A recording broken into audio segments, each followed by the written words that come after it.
Grabe din naman talaga ang kasipagan nitong pamilyang gala. Ito na naman ay nasa sideline na naman nga kami mga ka-housewife. Hello, hello, magandang buhay. Matagal na naman akong hindi nakapag-upload nga ng mini vlog dahil nga na-busy nga ang ka-housewife nyo.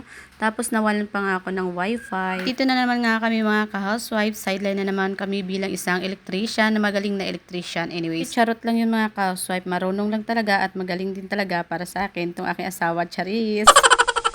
Di ko na nga mga ka-swipe maalala mag-video kaya ito na nga lang ang nai-video ko. Tapos itong panganay ko nga mga ka-swipe na anak ay tumutulong na din dito para nga kahit papano ay may silbi din, Charis. At dahil nga nakita ko naglalaro yan sila ng kanyang kapatid mga ka-swipe ng Sinsel ay sinutusan ko nga sa kanya na tanggalin na nga lang itong isang outlet dito kasi ililipat nga ng papa niya sa taas. Pero hindi nga rin niya kaya mga ka-swipe kaya ako lang din ang gumawa niyan. At habang ito busy nga ako ka-video nga mga ka-swipe sa kanila ay kinuha na rin din pala ni Bunso itong camera kasi siya naman daw ang hahawak kasi nga kami ay gagawa.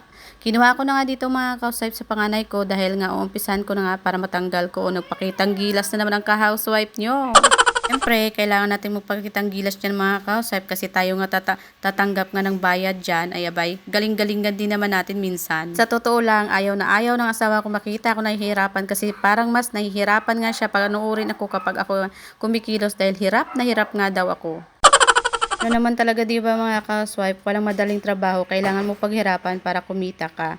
Anyways, malapit ko na nga yan siya matanggal mga ka-swipe at nung malapit na nga, hindi na nga ako nakapag-video dyan kasi gumawa na rin yung asawa ko. Kasi kinuha niya nga kay Punso itong cellphone kasi magulo naman talaga kapag bata nga ang may hawak. Hindi nga yan umalis sa tabi ko itong panganay ko mga ka-swipe dahil gustong-gusto nga niya siya ang gumawa kasi hindi nga niya kaya. Dahil nga mababa nga itong outlet mga ka-swipe, itataas nga namin dito banda. At ako na rin pala niyan mga ka-swipe nagbutas dyan. Sabi ko nga sa asawa ko nung malapit na nga siyang matapos at dito na nga siya banda mapupunta sa paggagawa. Kaya sabi ko ako na lang ang magbubutas at ayun nga, nakaya ko naman siyang butasan. Naglagay na rin pala siya dyan mga ka-swipe ng ilaw. Nakakatuwa nga nakatagilid nga sa pader itong ilaw.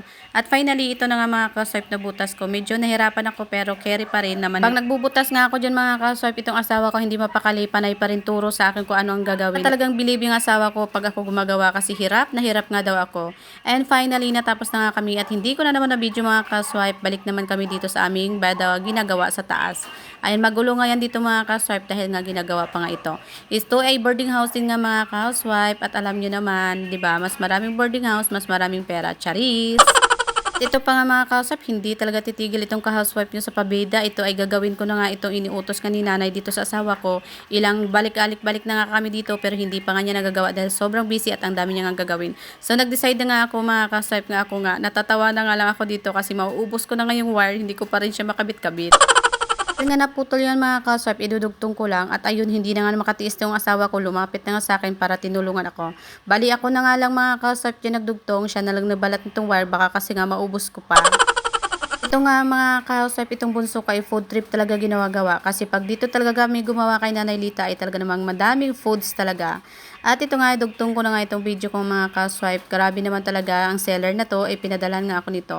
Nag-i-enjoy din talaga mga ka-housewife ito si Bunso dito sa workbook tracing niya nga. 64 pages na nga to, may kasama na rin itong pin nga mga ka-housewife. Talagang malilibang nga yung mga toddler natin dito at matututo nga sila. Bali itong pin nga niya mga ka-housewife ay nabubura nga ito dahil may kasama nga itong eraser.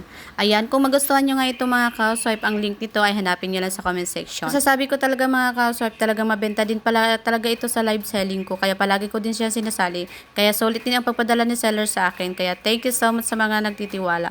And that's all for today's video mga ka-housewife. Thank you for watching at sa walang sawang pagsuporta.